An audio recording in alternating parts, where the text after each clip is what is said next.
Hello and welcome to 4 News 4. That's right, we're going for a more attacking lineup because it's a Tuesday. I'm Adam Wilborn from What Culture Football. I actually think I might like the name 3 News 3. No, 4. Oh, it's 2, isn't it? Yeah. 3 News 3 1. Christmas tree for me. Christmas tree 4 News video. There you go. I'm Adam Cleaver from What... I'm not. He's Adam Cleaver from What Culture Football. I'm Adam Wilborn from What Culture Football. Here we go. You wish! All of today's news stories. And let's dive straight into them because we've got to talk about all the fallout from the close of the European transfer window. And UK Lower League.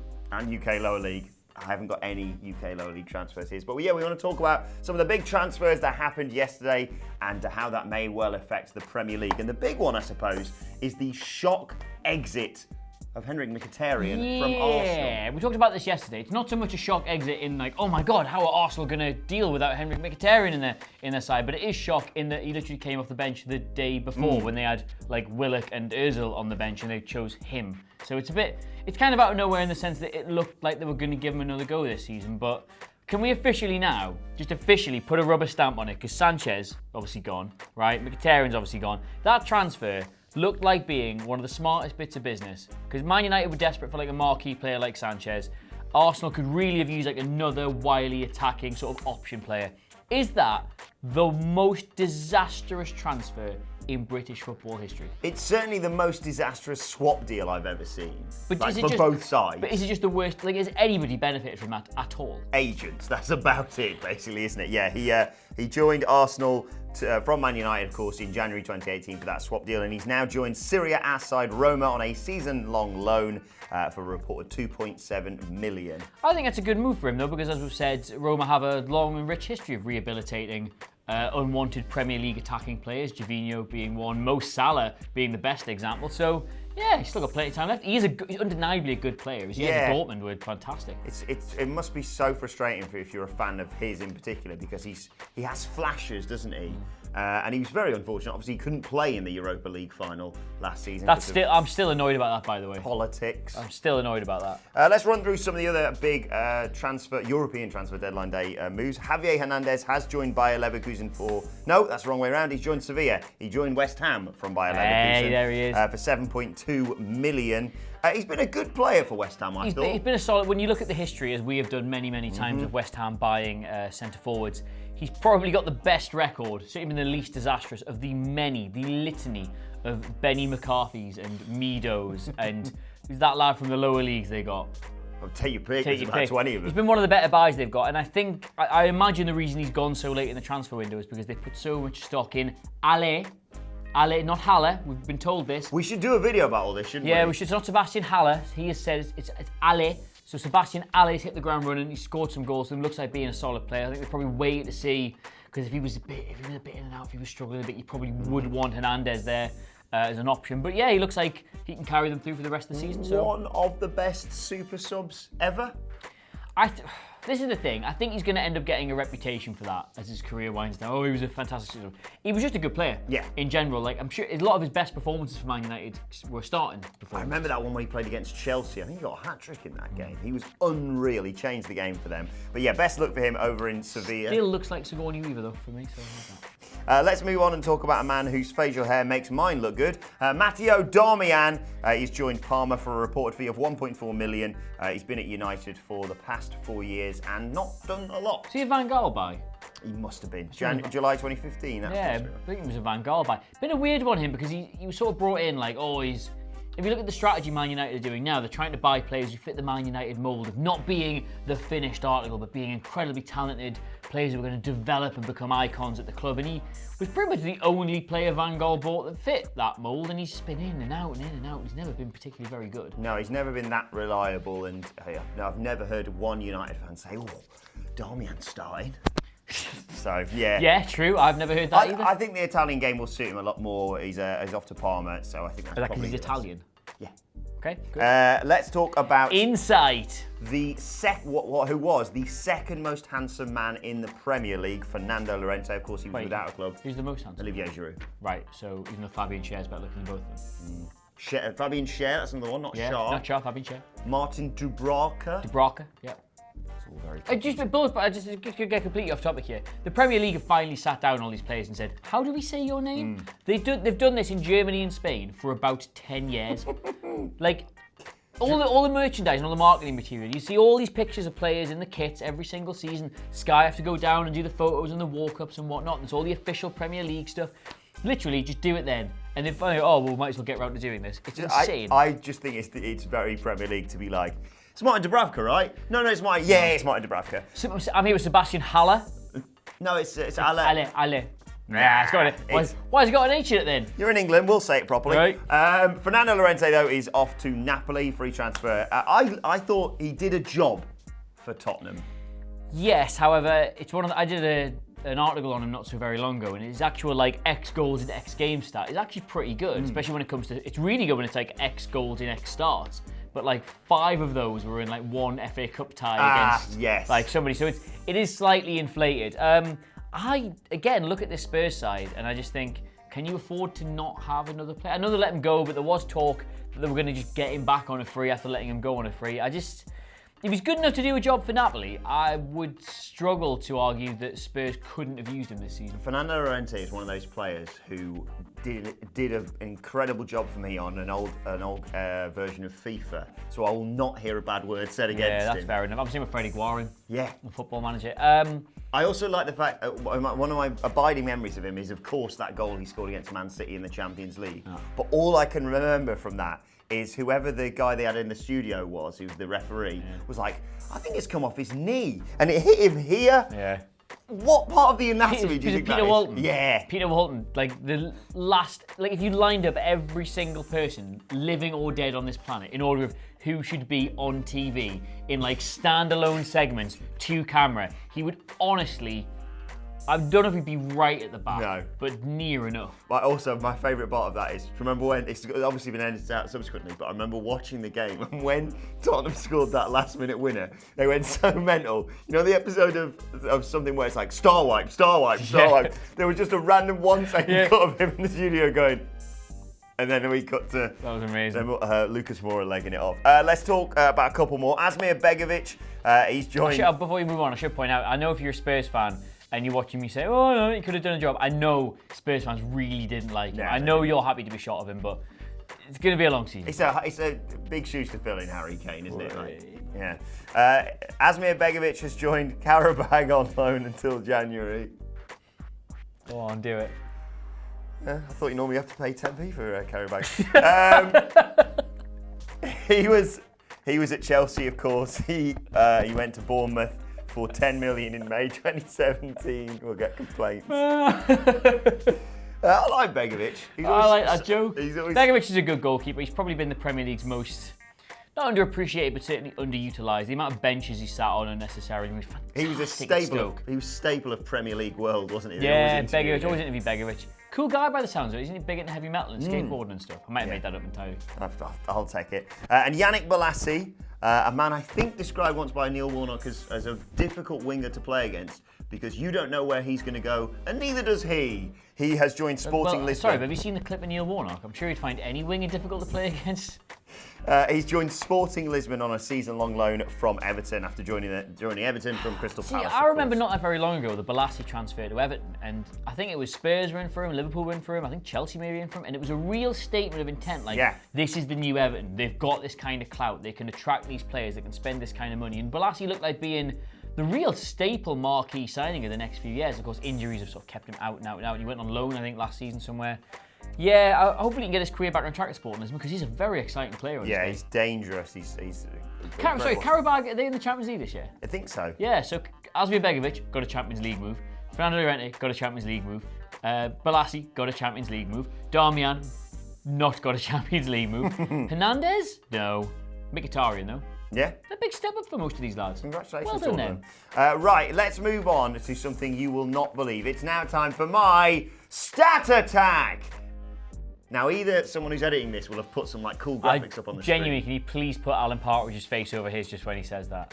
Stat Attack. Because I found out a great statistic to tell you about. All about everyone's favourite player, Granit Xhaka. Granit Xhaka made another costly mistake, of course, in the game against Tottenham. A ridiculous I sliding don't know what you're challenge. talking about. Sliding in, the player's like not even facing the goal, so sliding in out of nowhere just as he's about to pass it in the box seems sensible.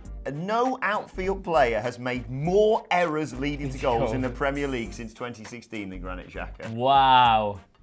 7 in total. Jesus, he's directly responsible for 7 goals. There was, I can't remember, I think was it Neville? Someone was talking about him on the commentary and basically saying, I'm astonished about how many fouls he gives away in every game, and surprisingly he doesn't get booked either. Well, literally that North London derby, he was on about his 7th or 8th foul before he got booked. I remember him getting booked and seeing that and going, he's gone, that's it. Like, he must have See been... him? I was like, oh, he's off here. Like, well, that's just That's yellow. That's just as yellow. That's a warning now. No more of this. I've had enough of this with 8 minutes to go. You be on your best behaviour. But yeah, he's ahead of the likes of Otamendi, Milivojevic, Ben Mee, Simon Francis, Granit Xhaka, top of the league for errors leading to goals. Wow. Well, congratulations, Granit Xhaka.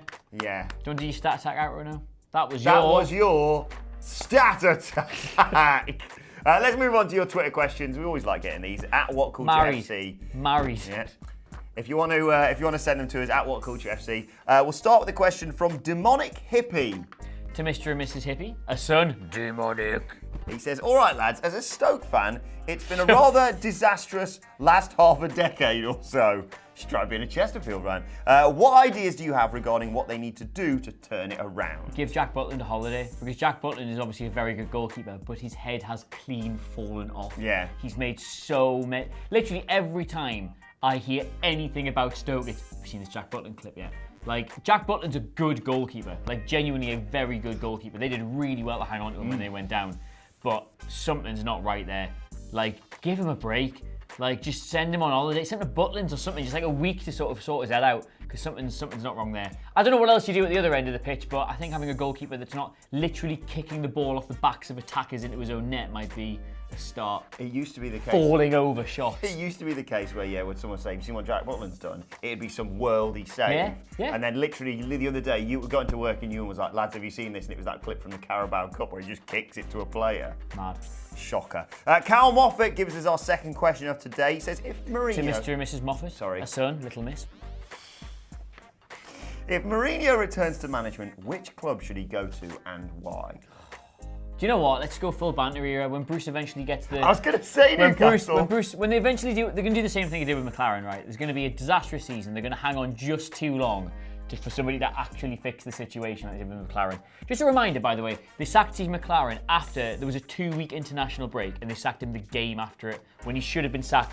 Literally, it was always going to, if they lose the game before the international break, they're going to sack Bruce, and they lost it, and they didn't sack him. And you had this two weeks to work, this is McLaren, sorry, 2 weeks to work with the squad. Came back, lost the next game, sacked him, got Rafa in. Rafa all of a sudden had like a game in 3 days' time, and that was it. I think it was the derby in like 3 days' time or something. They're gonna hang on with Bruce just too long, but when they eventually do get rid of him, just go full banter, get Mourinho in.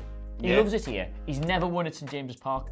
Hasn't he? That's a good stat. Mourinho's never won Is that another stat attack? Or? Stat attack. Mourinho's never won at St James's Park. Ever. Any competition. Love that. No, sorry, in the league. I think maybe just in the league, but he's never won at St James's Park. That's amazing. Newcastle would be good. I don't know where else he would go. I think Newcastle, I'm inclined to sort of... He'd love that sort of challenge. It's just, the thing is, it's perfect for him because if it doesn't go quite well, he can always be like, well, look what I've got to work with. You know what I mean? Whereas if it does go well, I'm the special one, I'm amazing. I will say though, I think tragically the game Mourinho was so innovative when he first came along. Like his methods were really interesting. Like he was, he would take big sides and make them defensive in games where they wouldn't normally be defensive. He would basically be able to get results against absolutely anybody. But I think he was so entrenched in his ideas, even though they were forward thinking for the time. I think now, the game's like Wenger. Yeah, the same with Wenger. I think the game is kind of left. We saw it with Man United. He sometimes had no idea what he was doing. But I will say, Mourinho saying that getting that Man United side second in the league was his greatest ever achievement now looks to be fair cop. Yeah, isn't it? pretty bang on. I'm going to say PSG. Oh, that's the most like 2019 thing that could happen. That's the most modern football patter. Dylan Williams. Mr. and Mrs. Williams, the son, Dylan. He says... It's not funny when they're not funny. But what is? Better Twitter names. He says, me and my mate currently have a bet on who is going to finish higher, West Ham or Everton.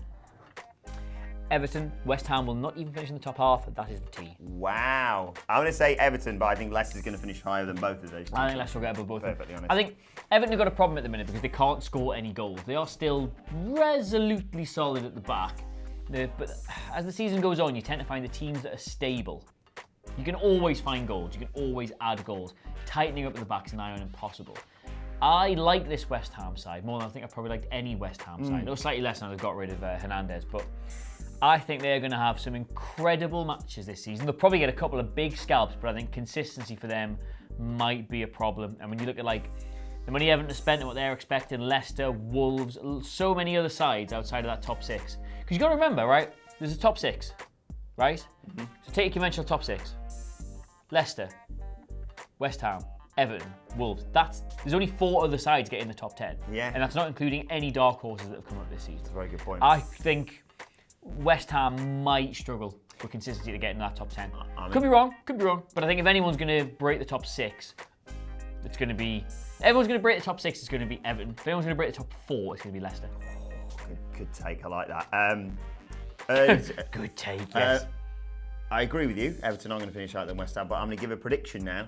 West Ham will beat Tottenham at some point this season. Yeah? It feels like a game they'd win now. I will say as well, Wolves.